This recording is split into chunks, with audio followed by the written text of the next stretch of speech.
La situation a pris une tournure surprenante. Amir s'est retrouvée coincée dans un engrenage qu'elle n'avait peut-être pas anticipé, tandis que le président Tebboune a décidé de répondre avec une fermeté assumée, notamment à la lumière des révélations récentes. J'ai réuni pour vous plusieurs extraits vidéo émanant de responsables politiques français et d'analystes reconnus afin d'examiner leurs prises de position et leurs commentaires.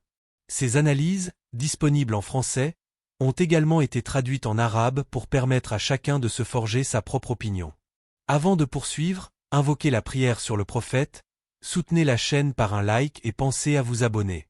Chers abonnés, entrons dans ce sujet en revenant sur une formule clé prononcée par le président, car elle constituera le socle de toute notre analyse. Il avait déclaré « Nous n'irons pas à Canossa », une expression chargée d'une signification profonde.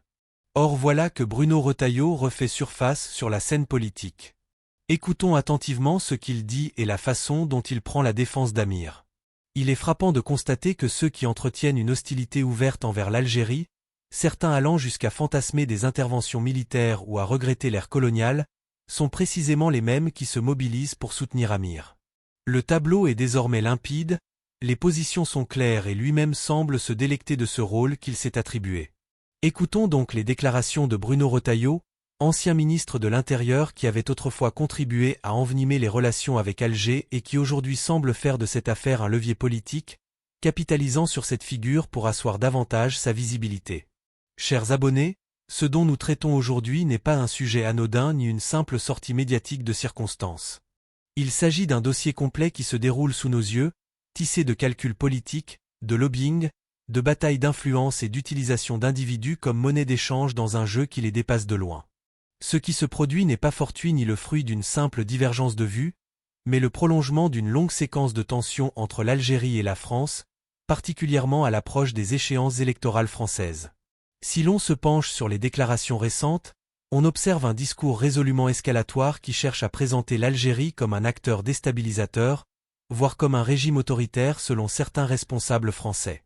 Pourtant, l'Algérie ne fait qu'exercer sa souveraineté et tracer des lignes rouges claires. Le respect mutuel ou l'absence d'une normalisation totale des relations.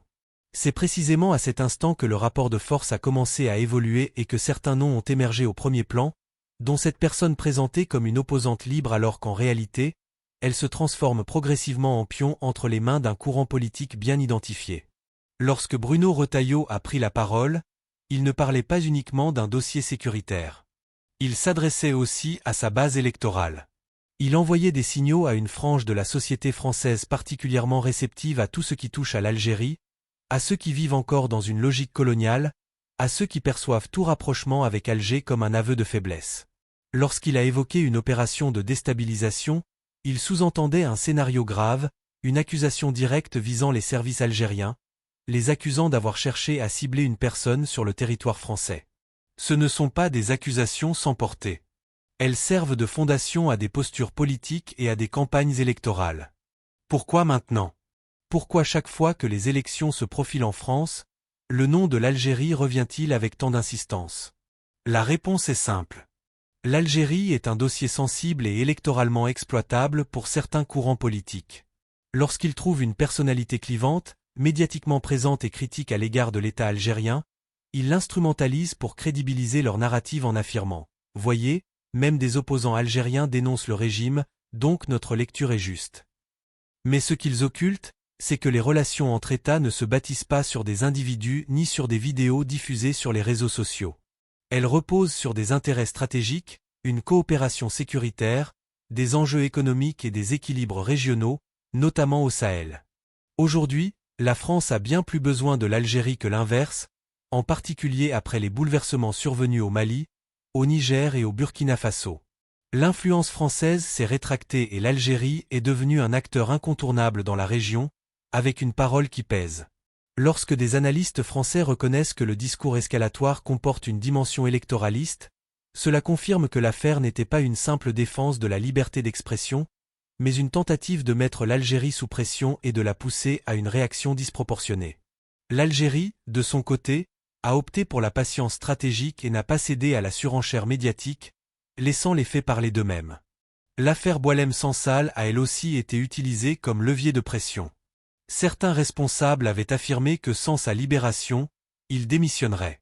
Au final, ni démission ni capitulation de l'Algérie, mais un remaniement interne en France.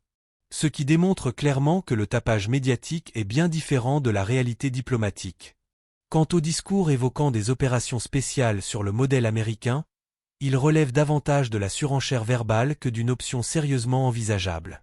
La France sait pertinemment qu'une action contre l'Algérie est inenvisageable, que ce soit sur le plan juridique, politique ou militaire. L'Algérie est un État souverain doté d'une armée solide, d'alliances solides et d'un poids régional indéniable. Ces déclarations visent avant tout l'opinion publique française plutôt que l'Algérie elle-même. Le plus préoccupant demeure la transformation d'Amir Z en symbole. Lorsqu'elle affiche sa fierté d'être soutenue par un courant connu pour son hostilité à l'Algérie, le masque tombe bel et bien. Si l'on prétend défendre le peuple algérien, comment peut-on simultanément se lier à ceux qui regrettent l'Algérie française? La contradiction crève les yeux.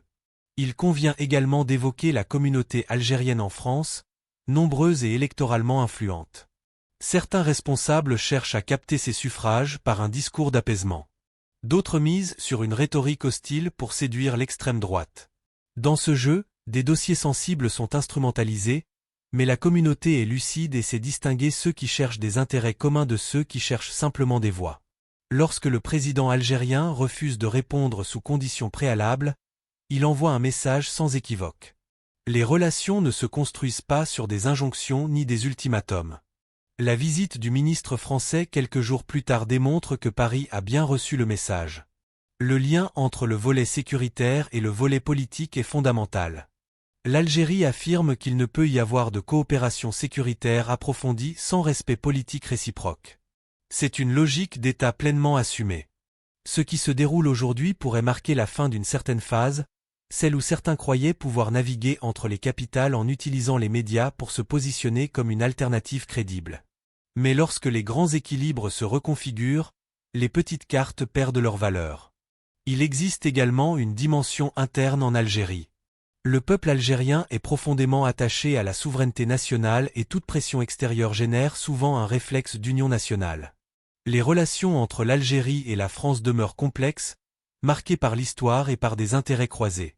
Les liens économiques, culturels et humains sont bien réels, mais cela ne signifie nullement que l'Algérie acceptera un discours portant atteinte à sa dignité.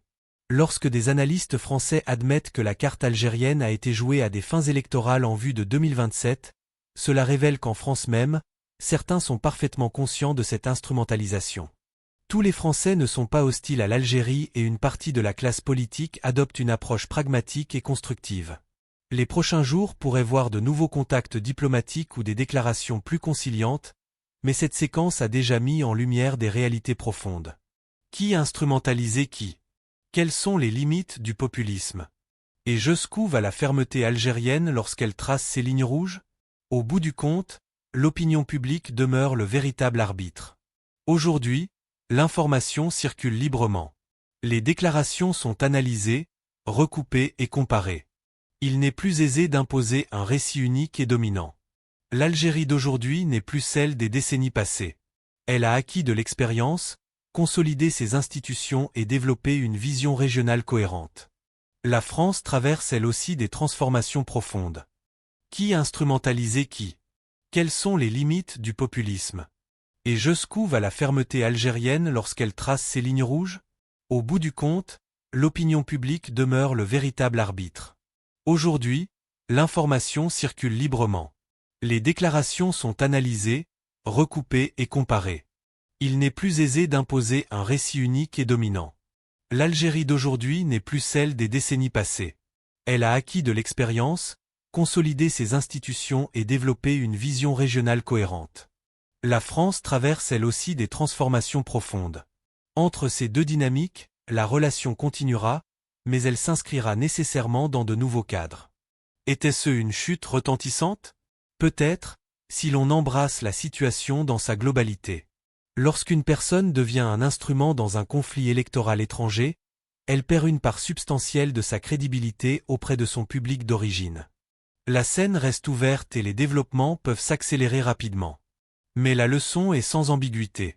La souveraineté n'est pas un slogan creux, c'est une pratique quotidienne et constante. Instrumentaliser des dossiers sensibles pour engranger des points électoraux peut porter ses fruits à court terme, mais cela ne construit pas des relations durables et stables. En définitive, l'intérêt national prime, en Algérie comme en France. La politique est un jeu complexe fait d'alliances éphémères et de calculs minutieux. Mais ce sont toujours les peuples qui supportent le coup des tensions, d'où l'impérieuse nécessité d'un discours responsable et d'une vision qui transcende les seules échéances électorales.